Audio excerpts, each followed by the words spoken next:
Hi, welcome to Wednesday. The first thing I want to start with is sort of the commercials. We are in a Mercury retrograde. It started on the 29th, actually a little on the 28th, and we go till the 22nd of June, still a little bit on the 23rd. Zoom is filled for June 11th. There are still some openings for June 21st. And for those that are local, but of course I hear we've got people come from Minnesota and New York, which is really nice. For the Merry-Go-Round Museum on the 26th of June in Sandusky, it should be pretty interesting. A lot of ghosts hanging out there. And on the new moon on the 10th, it's also a solar eclipse. So definitely the next couple of weeks, again, if you've got earthbound spirits in the house, you are definitely going to know about it. Okay, this is pretty interesting. It happened a couple of times when we first started doing this, but I got letters from people that wrote like 15, 20 questions. And they're just varied enough where I'm going to go ahead and do some of these. This is from Judy in Perth, Australia. How do ghosts move objects and create shadows if they don't have a physical body? They're pure energy and they can move objects, and I don't know how they do it, why you don't see them floating through the air, but they can. And an earthbound spirit does not create a shadow, but some people see them as shadow people. That's how your eye sees them. The energy, it looks like they are a shadow walking around. They are not making the shadow. Will I be coming to Australia for a tour in the near future? Nothing is planned. What does the spirit world look like? For me, it looks like the same way for you. The only difference is I see spirits walking around in the world. When I look, if I could squint and see through them, then they are not solid, then that is an earthbound spirit. So it looks identically the same. It doesn't look any different. What are your thoughts on UFOs and extraterrestrials? I believe they exist.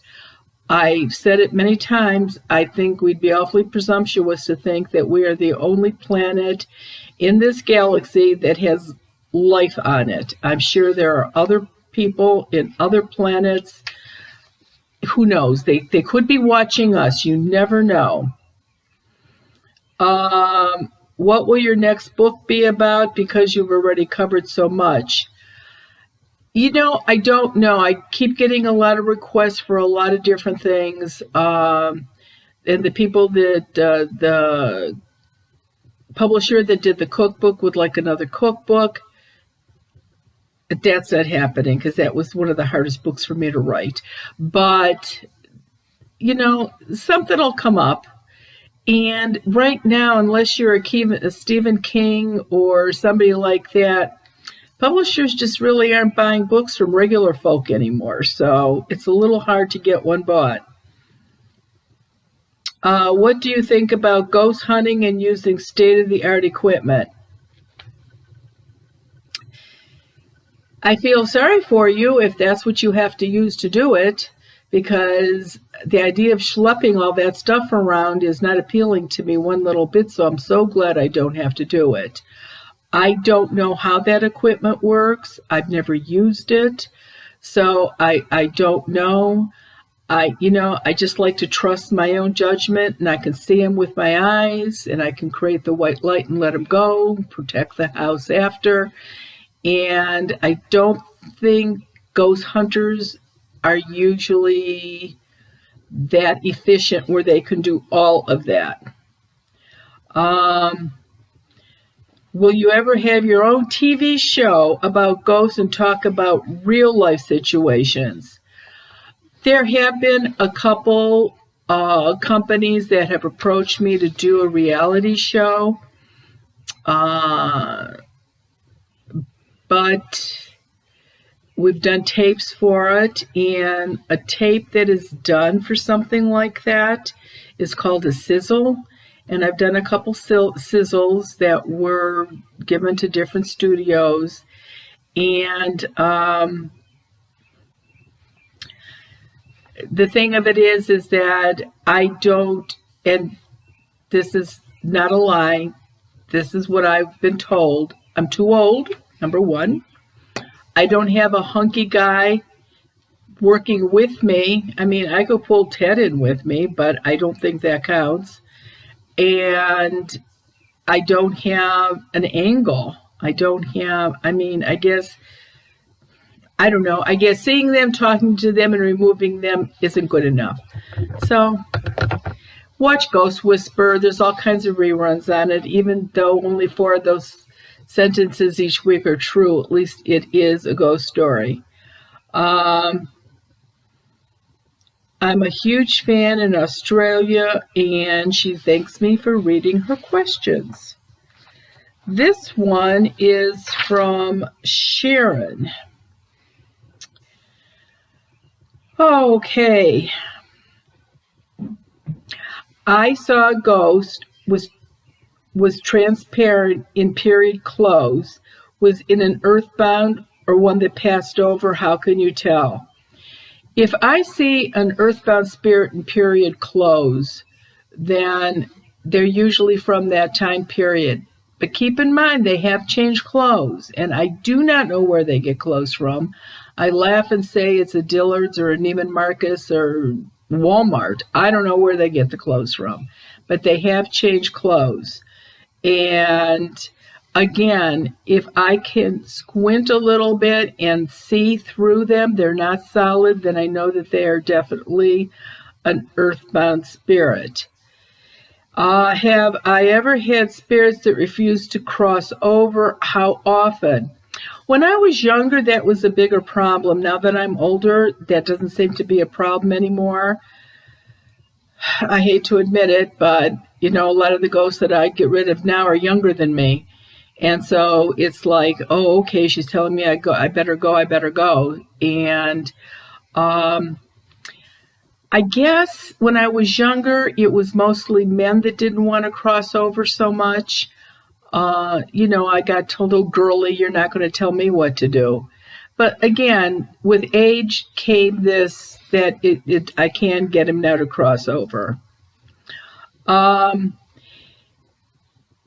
If they can just think and transport themselves to a place, then how would quincys work on doorways and windowsills to keep them out? Well, first of all, it's not windowsills. It's only doors that go directly to the outside. And when an earthbound spirit is coming into a place that you live or a place that you work, they come in through a doorway. The door does not have to be open, but they still use a doorway. So when they transport themselves, it's like they can go from New York to San Francisco in the blink of an eye. But when they use a house or come into a house, they definitely use a doorway. Every now and then I get a smarty pants that comes in through a fireplace, or if you have a well. Sometimes I get one that comes in through a well. But normally it's definitely the doors that get the seat on them.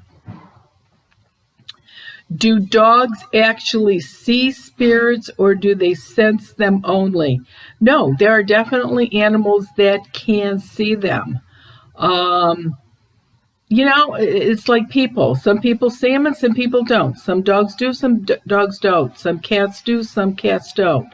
A lot of times, more with dogs, it is more an energy feeling. They know something's there and they're restless, they're anxious, they whine, they cry. They know something's off, but they don't know what. I think it's actually easier for an animal if they can see them than just sense them. Do our guardian angels see earthbound spirits attached to us and vice versa? Do they protect us from them? No, guardian angels do not protect us from them. They cannot get rid of them. Angels and earthbound spirits are on two different vibration levels. They're aware of them, but they cannot get rid of them. Which earthbound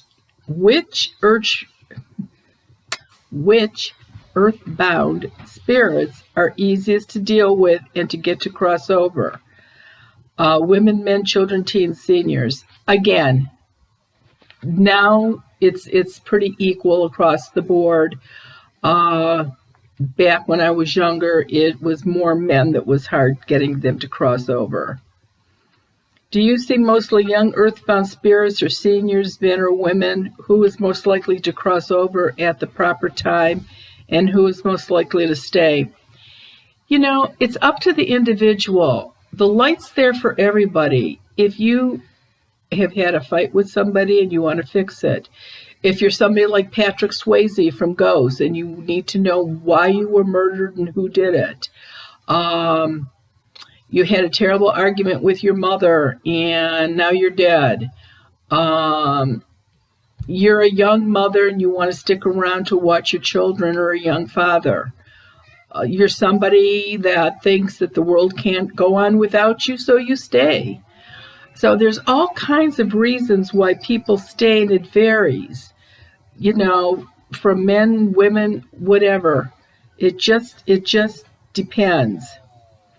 Do earthbound spirits in our houses see our recently passed relative spirits who may be checking on us before they cross over? And could they recently passed relatives see them? When I die, and when I'm earthbound, I still would be able to see other earthbound spirits. If I couldn't do this when I was alive, then chances are I wouldn't be able to do it when I'm dead. Now, if I'm an earthbound spirit and I'm in somebody's house and I can see other spirits that crossed over, then, you know, I could tell the owner about them. But normally, no, relatives that have just crossed over usually see their guardian angels, or other relatives that have died before them and want them to come into the light. Why don't murder victims seek out their murderers while they are still earthbound? Some still do. Again, I'll refer back to Patrick Swayze and Ghost. He stayed, he didn't go into the light, he let the light go. Do earthbound spirits in the house try to get our attention, or do they try to remain discreet? If they need the energy, they're going to do everything in their power to get your attention, aggravate you, scare you, make you not feel well. They need you to react to them so that they can get the energy. So, discreet? No, not very often. Do earthbound spirits know you when they see you shopping or in public? Cleveland area has 5 very well-known theaters, very active theaters in Cleveland, and I cleansed one of the theaters and cleared everybody out, and some of them went into the light, some of them did not. Some of them said, oh, I'm going across the street to this theater, to the other theater. They just wasn't their choice. So then I had to do a TV spot for one of the local stations in one of the other theaters that they had just renovated. And so I'm there talking to the gal that's going to be interviewing me for the spot, and 2 ghosts come over to me and they said, are you kicking us out of this theater like you did the last one? I didn't recognize them, but they obviously recognized me, and I said, nope, it's not what I'm here for. You can stay if you want to, or do you want me to make the light and go? And neither one of them wanted to go.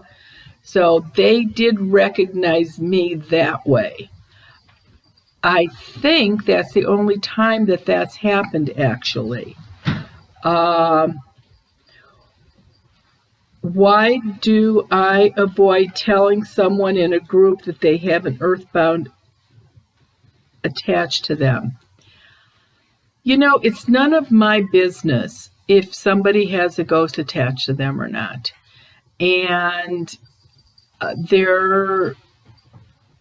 seriously, there was a psychic that had a reality TV show from the East Coast, and she would walk into Walmart or Costco or something and walk up to somebody and say, your grandmother's attached to you or your grandfather's attached to you. Now, this is reality TV. There's somebody standing over her with the mic. There's another man holding a mic over the person that she's talking to. I don't understand how this is reality TV when somebody's standing around with a big camera on their shoulder. And so I've got a question about that. But if I walked up to somebody at Costco or Walmart and said that, gosh, somebody'd call the cops on me. They'd think I was some kind of nut.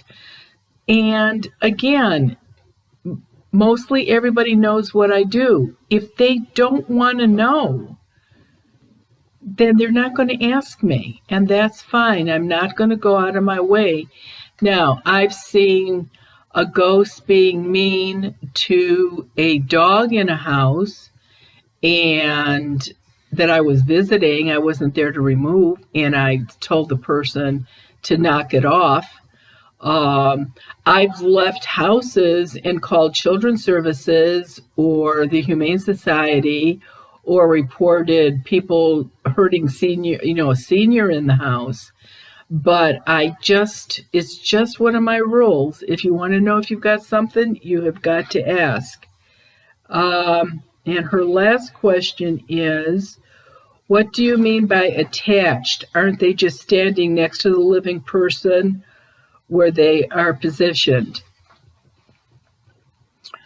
Sometimes when you have a couple of ghosts in the house, the one will hang out more with the wife, or the one will hang out more, if it's a teenage boy, will hang out with the teenage boy or teenage girl, God forbid.